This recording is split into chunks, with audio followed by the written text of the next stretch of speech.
Yo. Welcome to another episode of me, Pierre, live. You know how I do it, man. First of all, thank y'all so much for tuning in, checking out, seeing what I got to talk about this week. Check out that little beat in the background. Have my homeboy make this beat now. Don't dog beat out now.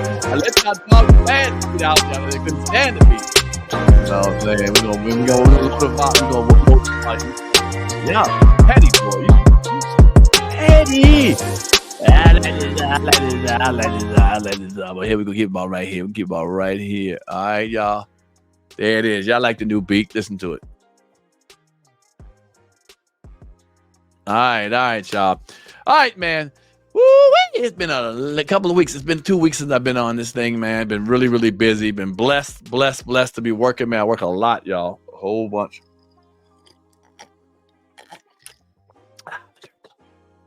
All right, y'all. So yeah, I've been busy. Like I said, been on the road, out there doing what I do best, telling them jokes, slinging them jizzokes. For those who've seen me while I was out there, thank you so much, man. Just thank you so much, y'all. I really, truly appreciate y'all coming out and supporting me, man. Okay, so thank y'all. I got a lot of shows coming up. So let's get into it, man. Let's talk about it. For those who follow me, it seems it's been a while, a week and stuff. Well, one of the reasons I wasn't around was I was, like I said, touring, running around the country. But I wound up getting on the Carnival cruise. I've been with them for like 4 years. I really only done like 10 cruises. I catch it when I can. I'm, on land I make more money, and but I do like the cruises, man. Let me tell you, I do like the audiences because they come in and they ain't got nowhere to go, and so it's packed out. Usually, especially for my shows. I like to do what's called the urban ones. For those who don't know how it works, let me explain to y'all how it kind of works. Hopefully the sound is good. Can y'all hear me testing too? Okay. So one of the ways it works is cruises go out for like 3 days. They go out for 3 days and come on back. 4 days, go out and come back. Or they'll do like 6 or 10 days sometimes.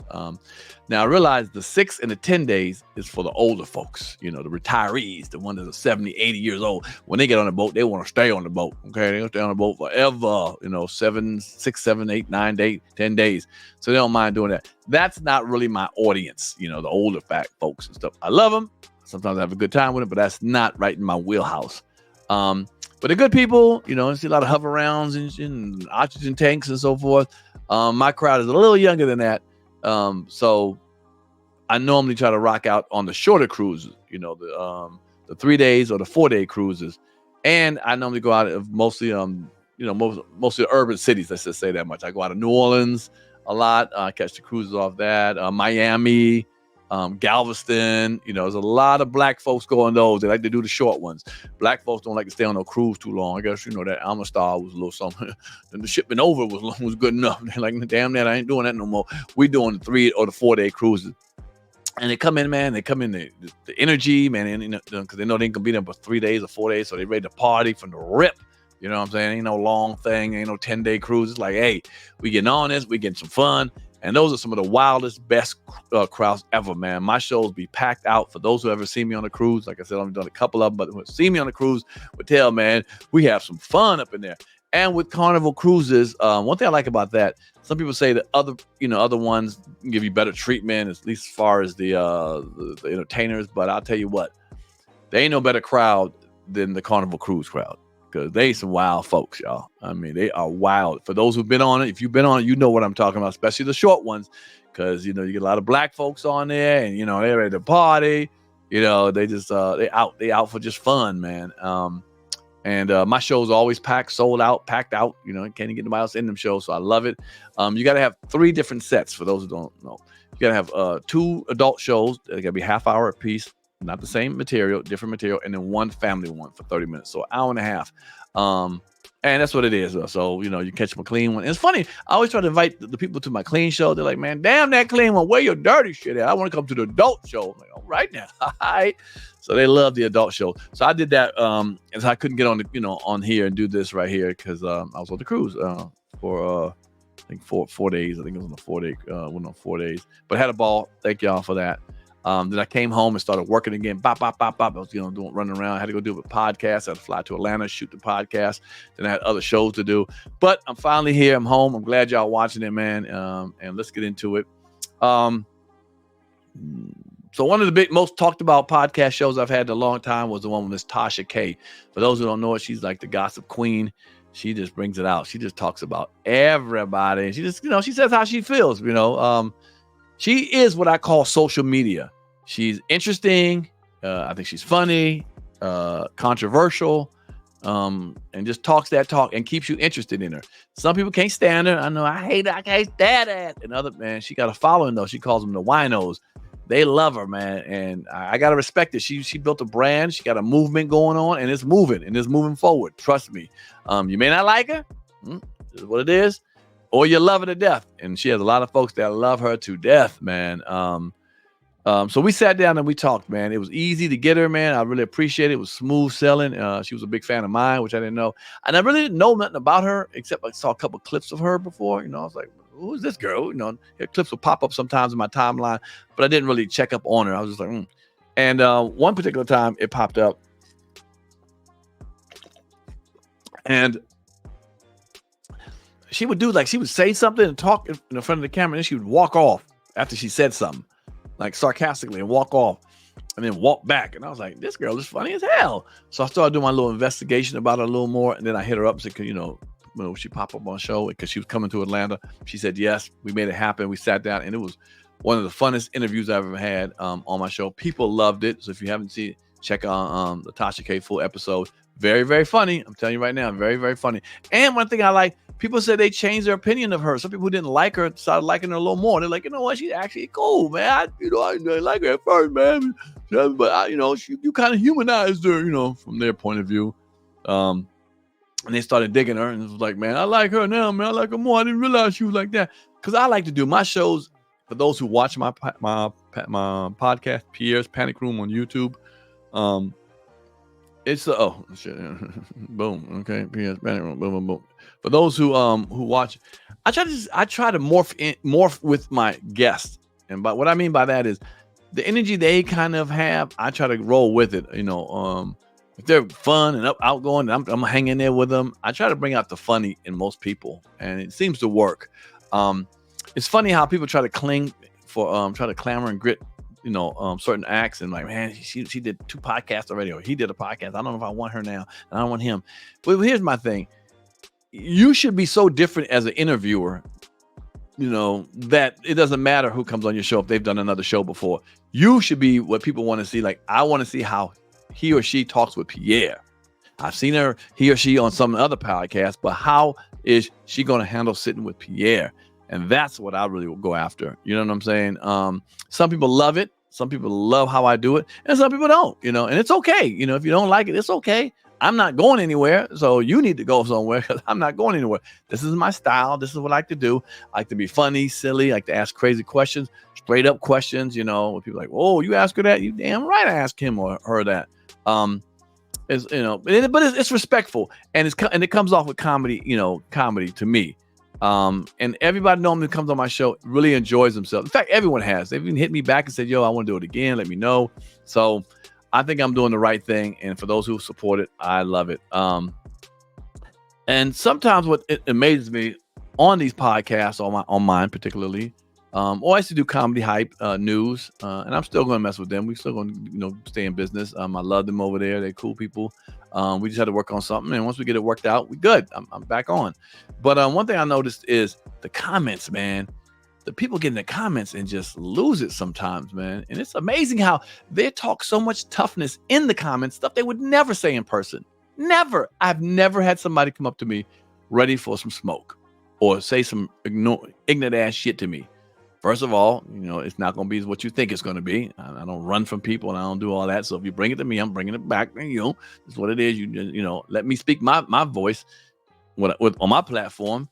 If you don't like it, then keep it moving. That's all it is. But for me to anger you or anybody to anger you so much, you get in there. I hate you. I think I like really that says.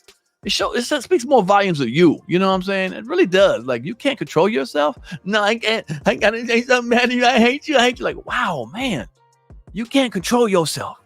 You can't just say, you know what? Damn that person. If there's a podcast that I don't like and I don't like the person, I move on. I don't watch it every week getting pissed off. That's crazy. Don't you have things to do? There's other things to do out there. But, You just want to be on in the podcast. I'm cool if you don't like me, don't watch me. I don't be like, man, just as long as they watch you, man. If you don't like me, don't disturb. Don't let me disturb your whole energy. Really, don't let me do it. But if you like what I do, then come on, we're gonna ride, we're gonna clown, have a good time. And I think what they secretly do still like me. They just don't know how to express themselves. You know what I'm saying? Properly. But I get it. But one of the things I don't like is how people always want, especially black people, to fight each other, to get each other, get them. Me and Tasha were talking, and Corey Holcomb's name came up, and I'm a fan of Corey Holcomb. I mean, we've had our ups and downs, knowing each other, but I really don't hate Corey Holcomb. I don't go along with everything he says, but hey, who does? Or as far as I'm concerned, who goes with everyone says anyway. But I respect him as a funny comic, and then I said that on the show, now he's funny. She called him mild and shit. I was like, well, that's on her. But no, I can't just say that. If I don't like somebody, I'm gonna still say I don't like that person, but they ain't this or that if I didn't like the person. I was kind of wondering if they could get together back, because they got a beef going on right now. Real. It seems like it's slinging some real mud. And I was just wondering, could they ever get back together as friends or whatever? But like she said, we weren't never friends in the get-go, but I was like, just squash the beef. But whatever the case may be, if they want to rock and roll with their shit, that's on them. But the thing about it was, there were people in the comment section like, man, I can't wait to Corey get y'all that. Corey, I can't wait. I'm like, man, the pressure that brother has from his fan base to just go negative all the time is ridiculous, man. It must be way heavy on him, man. To me, I was like, wow, that's all y'all want is something negative from that brother? Man, come on, y'all. Don't just make up stuff. Why would he want to get on me if I ain't saying nothing about him? It's just the fan base just like, yeah, he gonna tear your ass up. For what? Well, if you watch the show, and I tell y'all, if y'all want to watch it, watch the Corey Holcomb part. What am I saying that would make Corey be mad? Like, what does that mean? But the fans just want that. His kind of fans, like, God damn, dude, y'all off the chain over there, man. But like I said, I just think it's crazy, and yeah, people like to feather, and keep fanning the flames of what they call beef. And people wonder, like, man, why so many comics got beef right now? Why y'all got so much beef? Well, first of all, comics ain't been friends like you think they have forever. Just because we work together don't mean we friends. I'm gonna tell you that right now. So I don't know if I'm surprising y'all.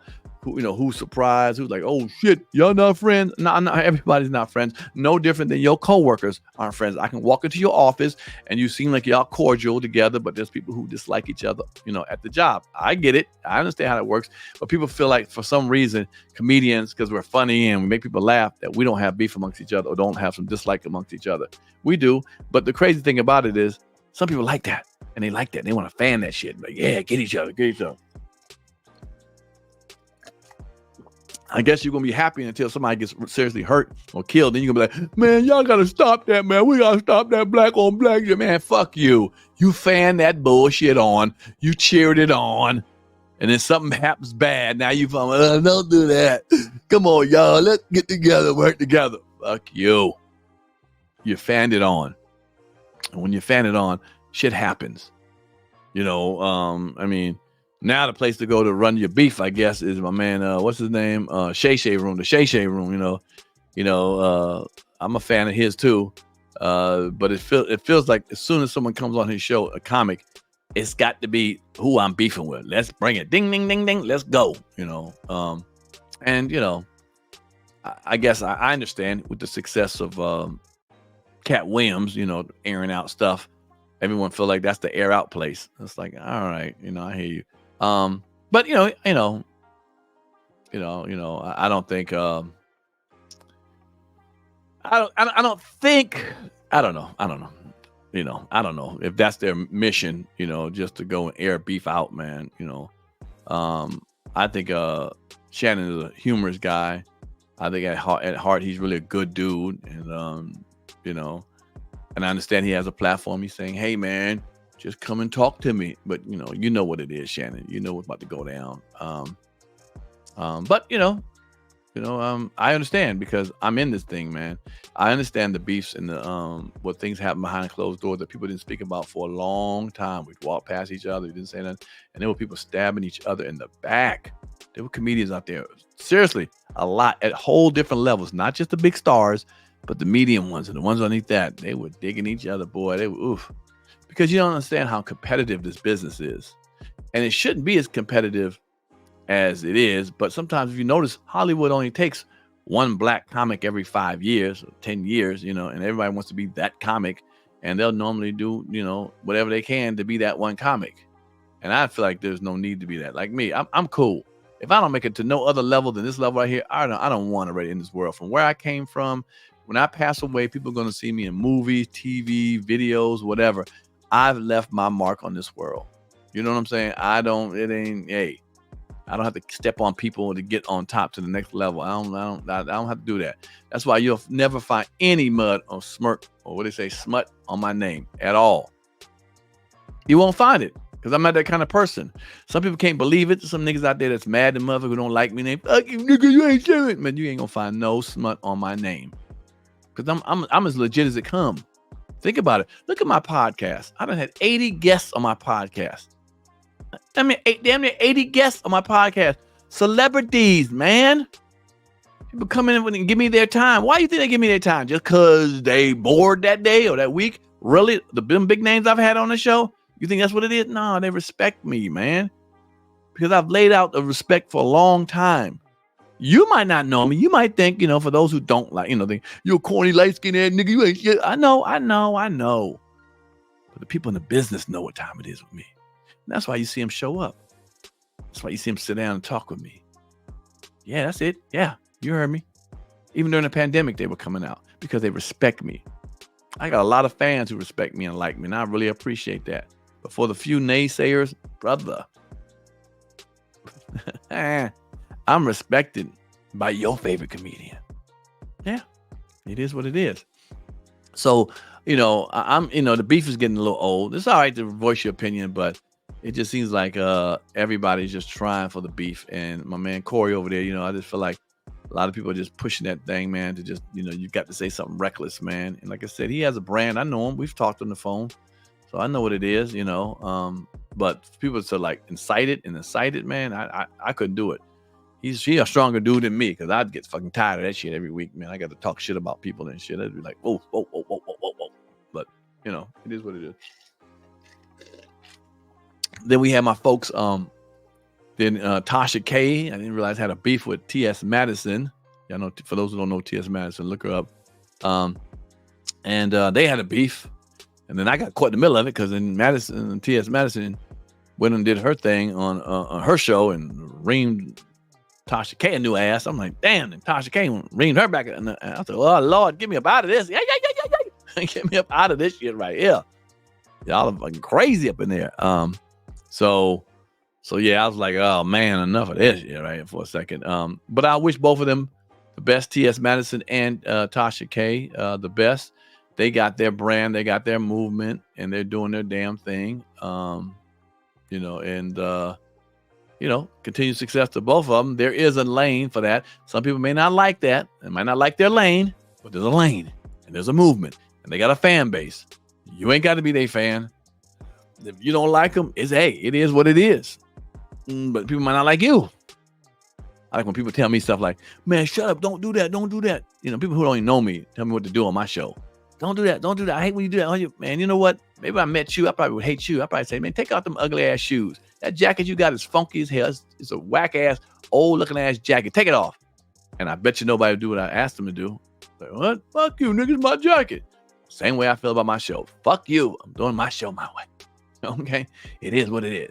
If you don't like it, don't look at it. If I don't like your jacket or them shoes, I need to keep it moving.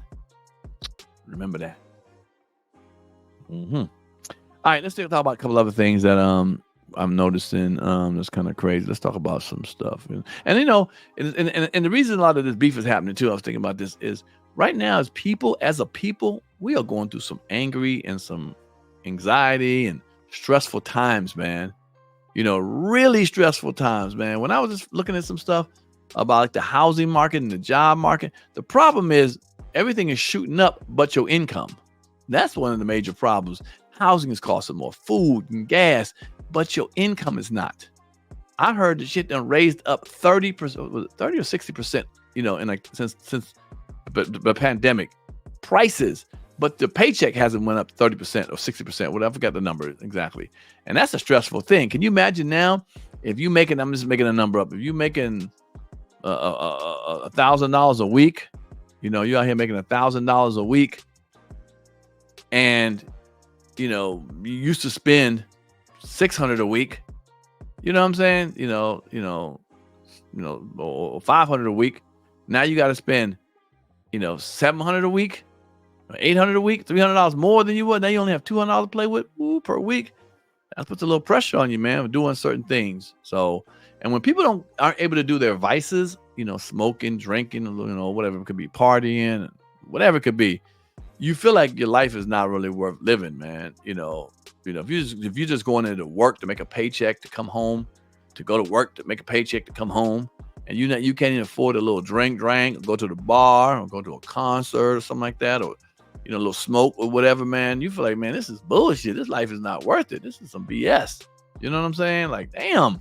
And then you bring that anger onto social media, or anger on the street when you're driving, and road rage and so forth. And people are now buying protectiveness like guns and so forth, and willing to pull it out at a drop of a dime. Damn. It's getting rough out there. I ain't gonna lie. Unless I'm doing a paid after party, man, bro, I do my comedy show and I go back to the hotel. Ain't no hanging out. First of all, I'm too old to be hanging out, but them hanging out days is over. You see me hanging out, I'm getting paid. I don't just hang out after shows, and I catch the first flight to back home. Man, when I was younger, what?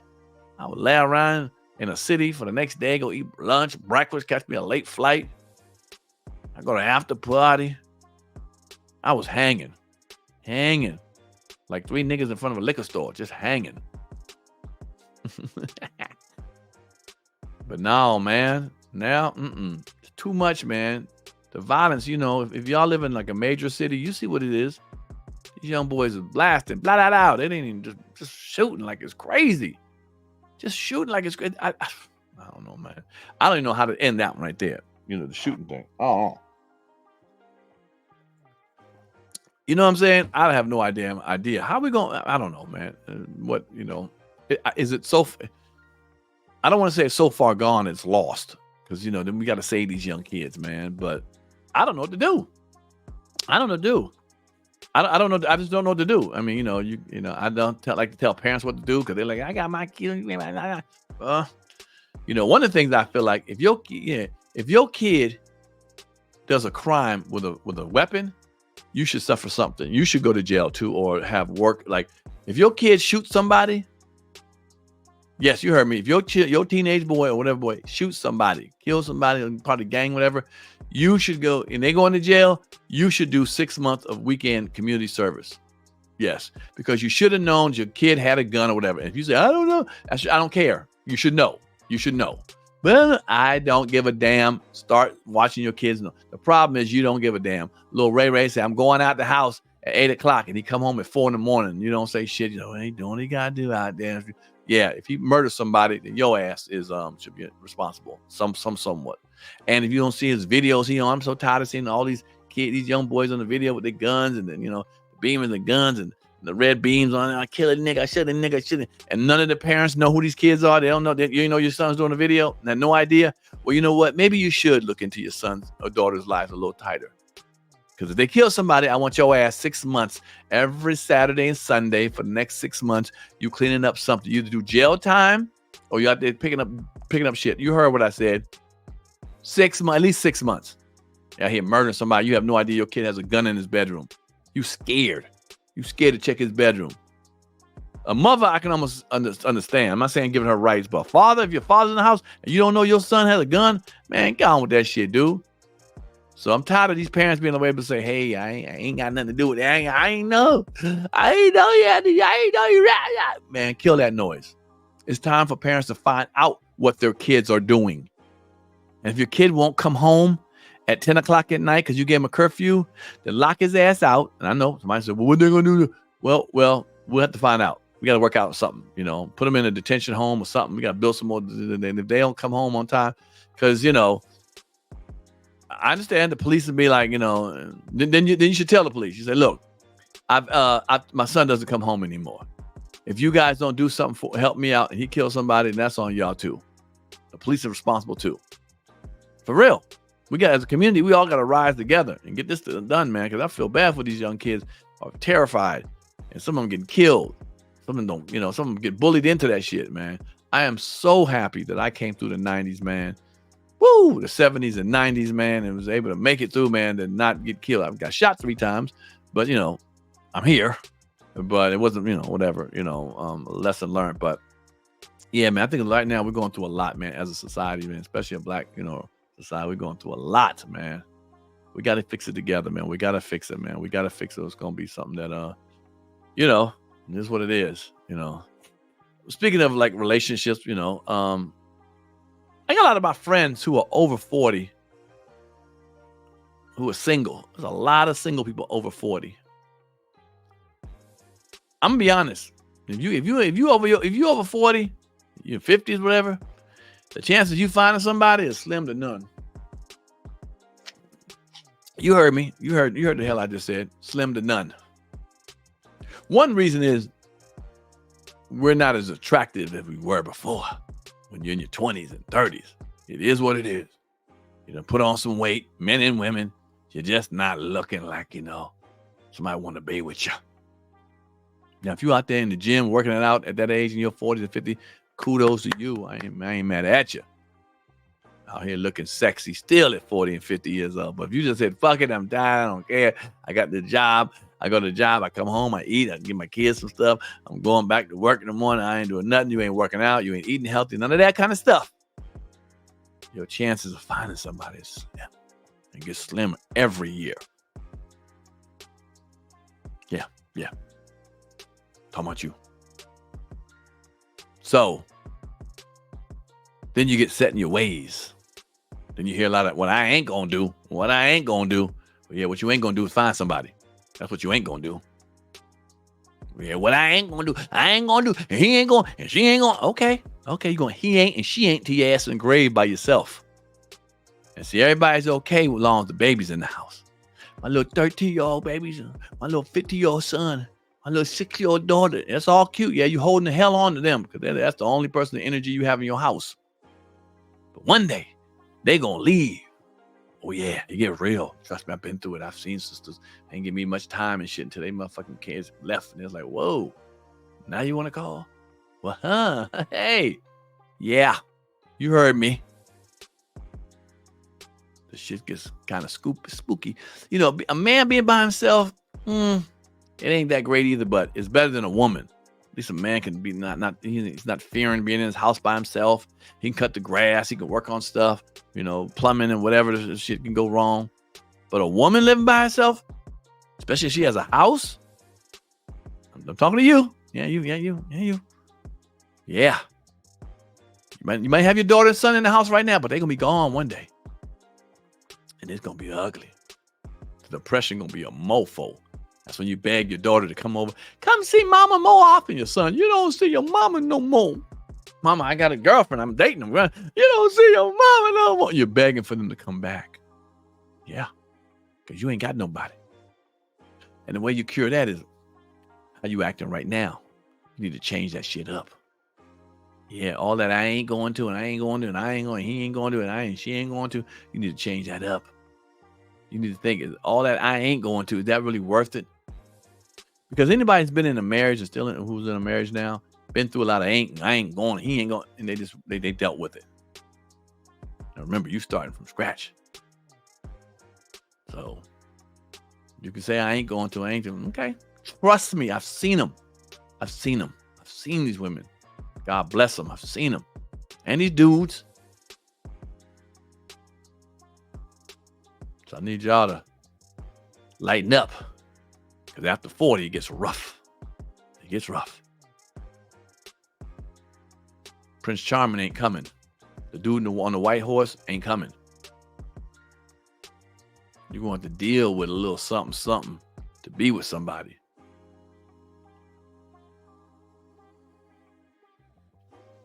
And if you want to work on yourself, that's a beautiful thing.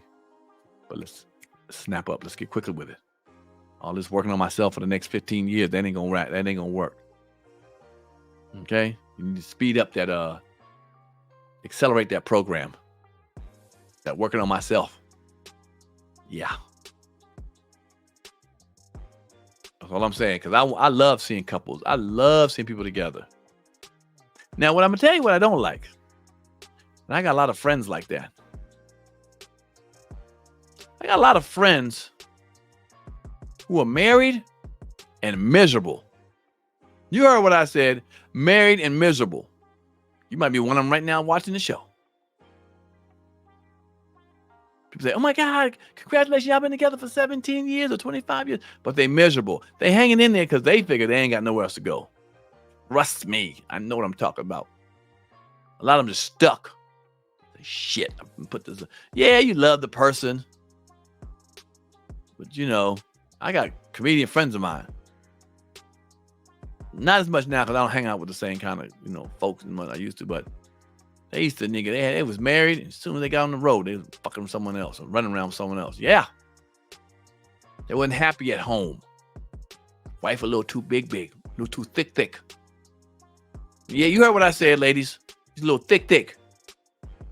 I don't know what y'all did at home when he came home, but I'm gonna tell you, I know what they did on the road. Fucking somebody that don't look nothing like you. Yeah. She 120, 130 pounds, 140. You over there at 190, 200, 210, 250. I'm just telling you what it is. Don't blame me. Don't come at me with the shit. I'm just trying to give y'all the message.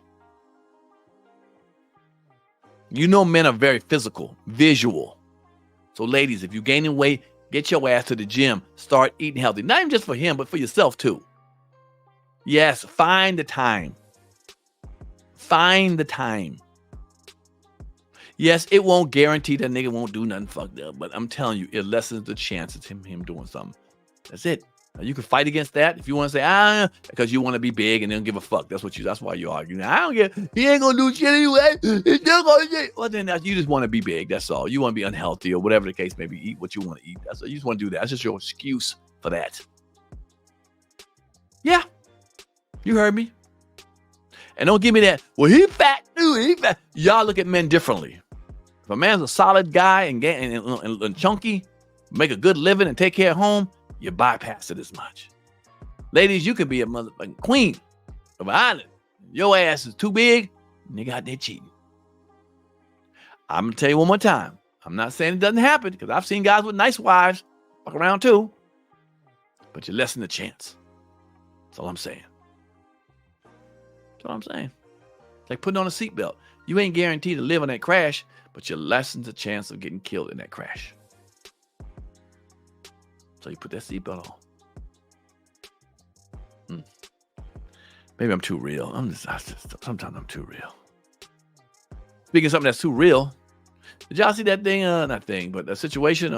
Drea, what's her name? Drea Michelle, the reality star one. She's 39 years old, fucking with that basketball player Jalen Green. He's 22. A 39-year-old woman with a 22-year-old man. Come on now.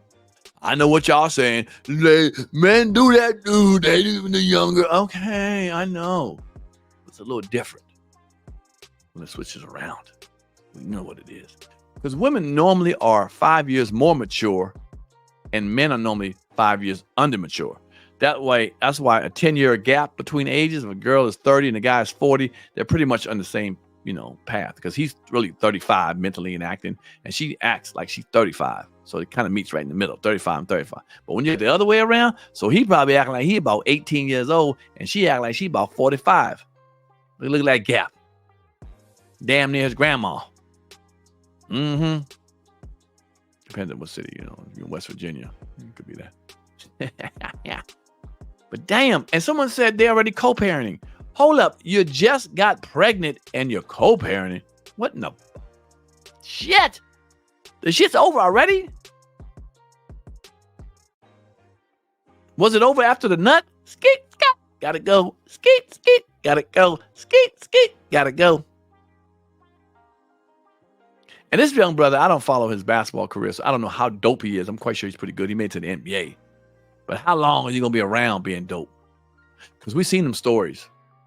And ball players retire and be broke. A lot of them, even the young ones. They do about 4 or 5 years. Next thing turn around, they in China somewhere. Goddamn Greece, Italy and shit. Playing for $3 an hour and shit. Yeah, that shit might not work out as sweet as it's supposed to. And I know Dre might say, I got the money. I go, okay, all right. She might just want a young stud to bust up in her and shit and get a baby with her. Scat. She want that young.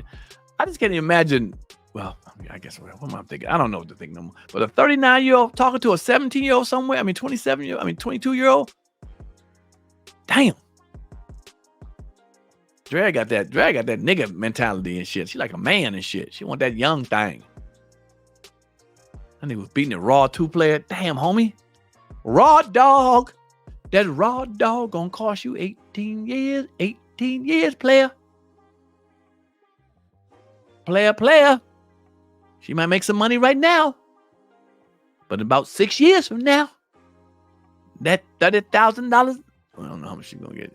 She might about $17,000 a month. Gonna turn it down to $170 a month. They're gonna go from private school to keeping it private where she go to school. The kid go to school. I don't know what y'all think, man. Put it in the comment what y'all thinking, man. What the hell? What y'all think? I know some of the women like, that's all right. That's cool. Okay. It's untraditional. But if you cool with it, ladies, y'all like it. That's all right. You men do it too. Okay. Well, men do some foul shit. Y'all want to take them traits too? Anything that a man does? So let me know what y'all feel in the comments about that situation right there. Brutal. All right. I want to talk about something else. I want to talk about the NAACP awards. I went there. I've done it. I went once as, to just watch it. And another time I did a red carpet. Man on the microphone, red carpet for some place paid me to do it. So I did it a couple of years ago. That was a weird experience too, the red carpet. Because the funny thing is, like, you see people talking to people like, other reporters, and you're like here waiting and shit. And then, like, say for instance, you want this big star here, let's say an A-list star, but now B-list or B-minus list comes around the A, because they're still talking. And then your people's like, grab him. And then you start talking to them like, yeah, so how's, whatever the hell it is. Like, you're in a new TV show, blah, blah, blah. But now the A-list is free, about to walk past. You got to be like, all right, player, it's cool. Bye, nigga. Boop. Hey, you got to do that. Isn't that crazy? Because, you want to talk with the A-lister. Everybody wants you to see what you can about the A-lister. But you just took the B-lister and it's through because the A-lister ain't going to wait for your ass. So as soon as you you see the B-minus lister, like, hey, man, your movie TV show is great. I love to watch. Hey, all right, nice to talk to you. Goodbye. Hey, Angela Bassett, how you doing? And you talk to Angela Bassett for a second, and then, what I'm saying? You're like, all right, you're looking for the next person. Like, all right, who's big? Okay, Angela, all right, thanks, man. Thank you so much. Angela. She moves, and then there you go. C-minus, comedian pop up. Hey, what up, man, nigga? What you doing? Oh, shit. Sam Jackson. All right, nigga, bye, click. Hey, Sam, how you doing? That's how it is. They be trying to get people, for you and stuff. It's crazy, man. Just, wow. I felt bad because I was like, man, that's, to move someone along because you got a bigger star coming up next is, but it's part of the business. They all do it. Trust me. They all do it. When you see Entertainment Tonight, or you see somebody and you see them with the big acts, they talking, Will Ferrell and Tom Cruise and John Travolta. They spoke to some Edie Smiths and, Johnny Ace and Tara X. But they're like, get rid of them. We ain't showing them. So it is what it is. But so I went there, and something that I used to watch that I didn't like as much is I would watch the Soul Train Awards. I like BET Awards, NAACP Awards, and I would watch sometimes like the Oscars. First of all, because Oscars didn't really have many of us on it, so to be real, like, okay, who's this person? Who's this person? Sometimes the foreign film Jacques Vauveau for best cinematography. What? Okay. Xing Shang Bong is for the best score of the movie.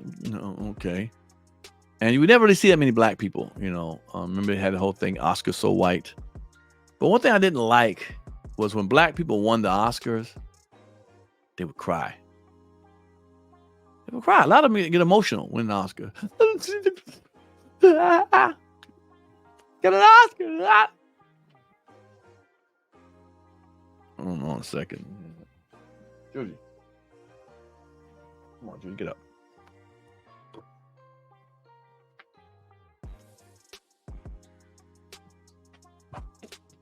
Mm-hmm. Yeah. You know, they went. Everybody in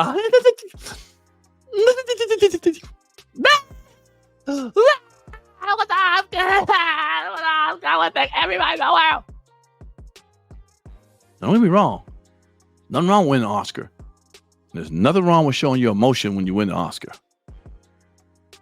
But I also want to see some emotion when you win a BET award or NAACP award or a Soul Train award. Damn all that. When you win them fucking awards, you're like, you know, yeah. I want to thank you. I want to thank my God. You know, I thought God, you know, nothing wrong with that. God, my cousin, my sister, Chicago. Thank y'all so much. Good looking out. As soon as you get this. I feel like you're devaluing the other awards. No, we real. I get what you're saying. I know that Oscar carries some weight. But just be emotional about all of it. That's why I was happy to see Fantasia being emotional. You know what I'm saying? She won the NAACP award. I think that's a beautiful award, the NAACP award. I think the BET Awards, beautiful. Soul Train Award, beautiful. And the Oscars are beautiful. Don't get me wrong. People's Choice Award, all of them are beautiful. But damn it, I don't want to see you just breaking down for the Oscar and you ain't breaking down for nothing else. It just devalues the award to me. I feel like them other awards are devalued when you act like it's just, you know, thanks, holla at me. I'm like, cool. Was it another award around here? I'll be having awards and shit. Oh, I got a BET award. What am I talking about? Gucci. Get up.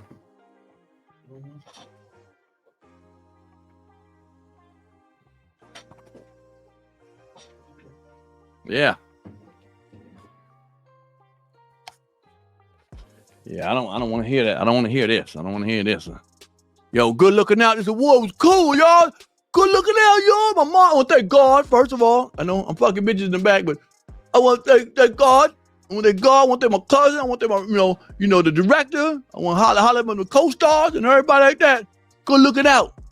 Good looking out, y'all. Holla at the party, my spot, the Hotel Marjan. Holla at you. Yet. So they say, and the winner for the Oscar is you.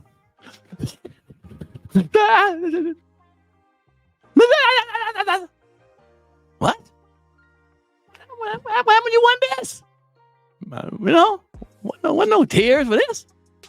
So all I'm asking, let's just show some more respect for some of these urban awards. That's all. Again, like I told you, I don't have a problem with you crying with an Oscar. Nothing wrong with that. If you're a crier, cry your ass all the way through all the awards. Okay, even the black ones. Show some emotions for those. Because if I win an Oscar, I'm crying. If I win a BET award, I'm crying.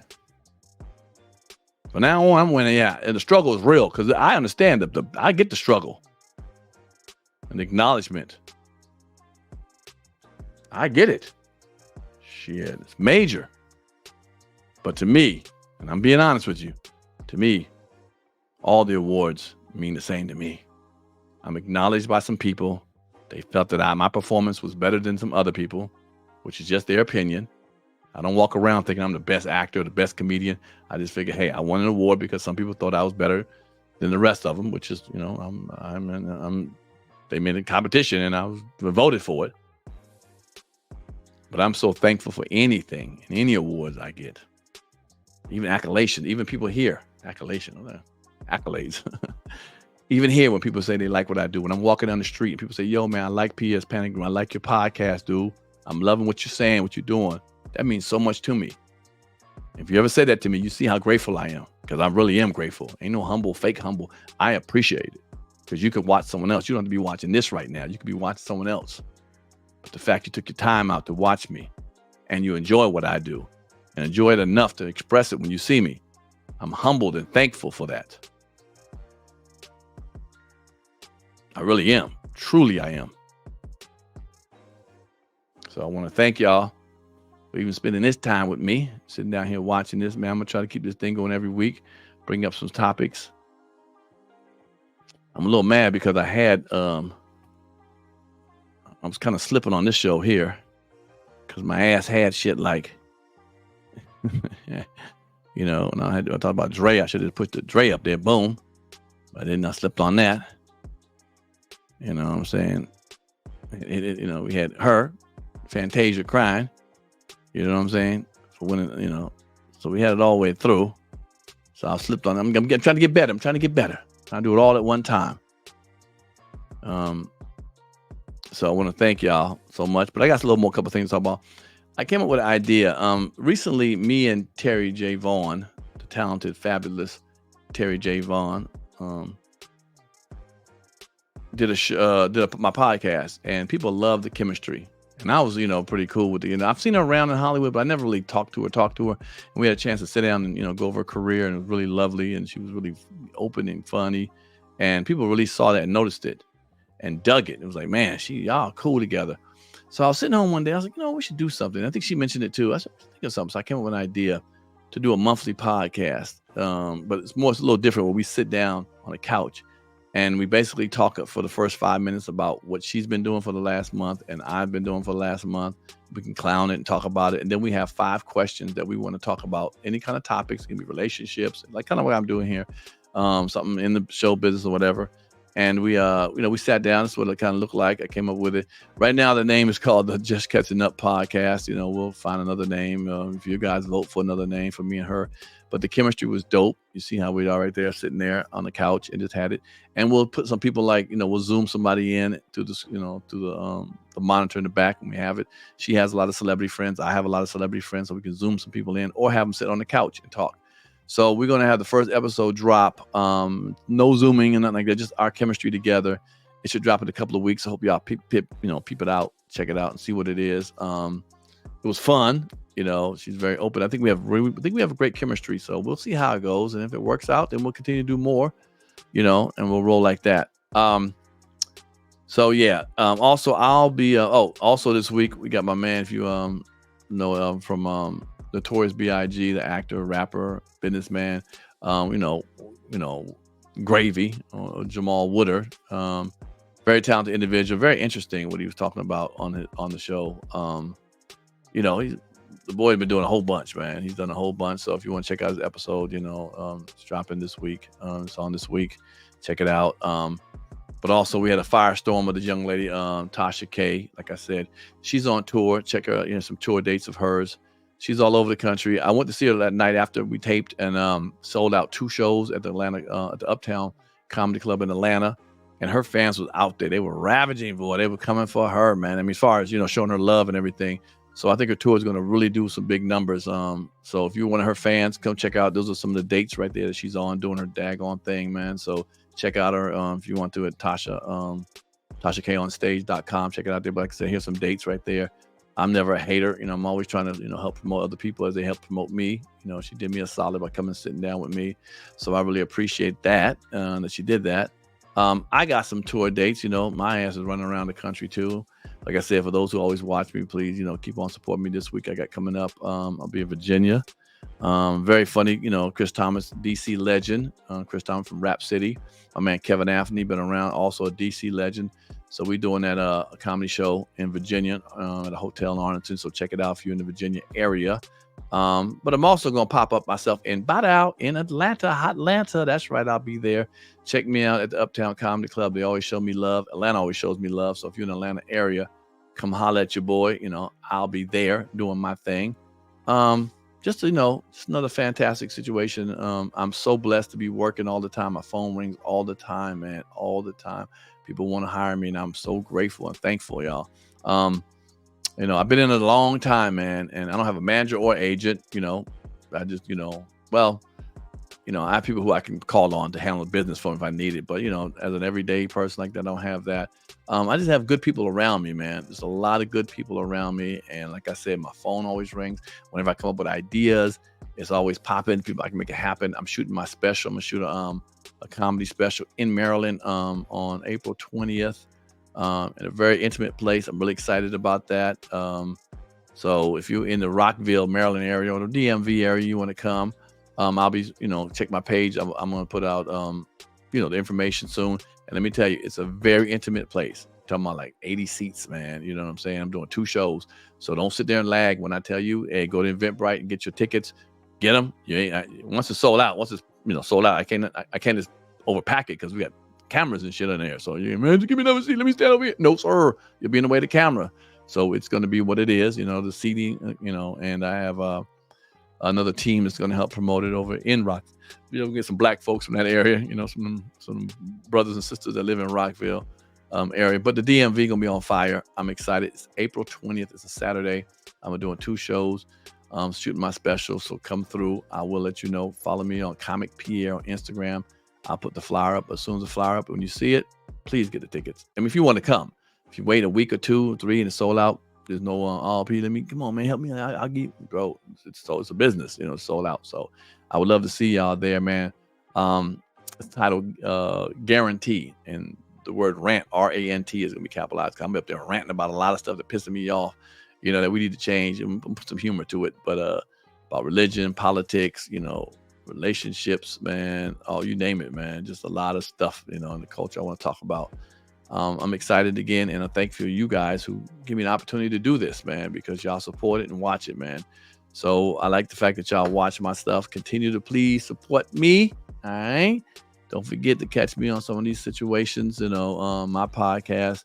Let's see if this other one, me and Terry J. Vaughn, take off. This one here, I'll be definitely more consistent on here. This here, you get to get the real me. It's not like, not saying don't be the real me other podcasts. But this is, I get to make up my own stuff, talk about whatever I want, how long I want. Ain't no cutting me off. We keep on moving with it, keep on doing it. So I really appreciate, the fact that y'all sit there and listen to it. And y'all have said it. And for the drivers and truck drivers and people who download or listen to it while they driving, man, thank y'all so much for doing the job you do out there, man. You know what I'm saying? So I know what y'all are going through, but at least I'm giving y'all some solid, a little bit something to listen to while you're driving. If it's an Uber driver or if it's a truck driver, whatever it is, thank you so much for listening. And all my fans who listen to this stuff right here, man. I got bigger and better things coming. Trust me. I got more in the pocket, man.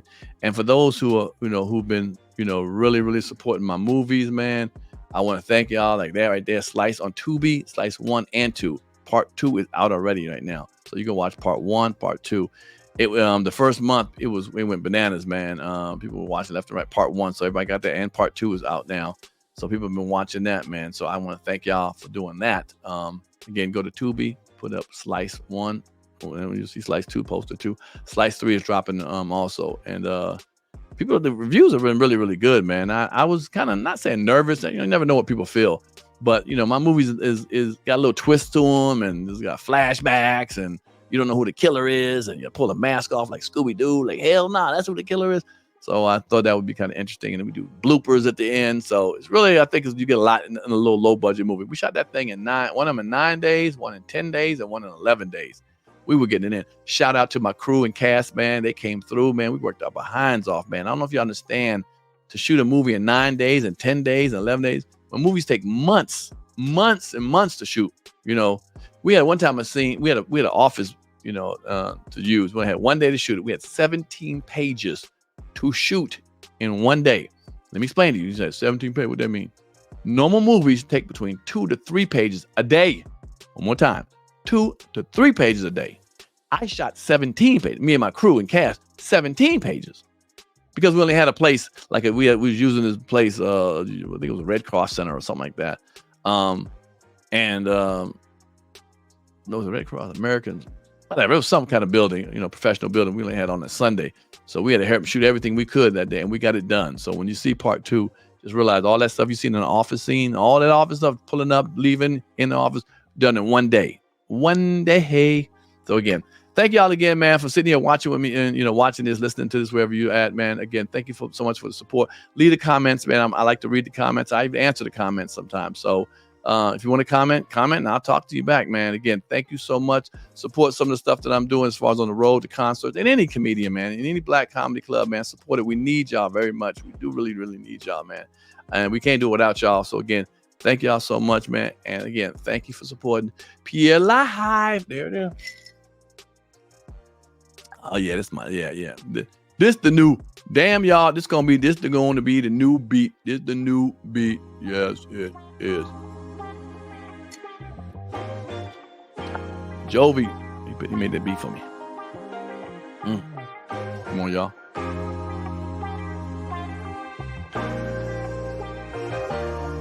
Oh, man.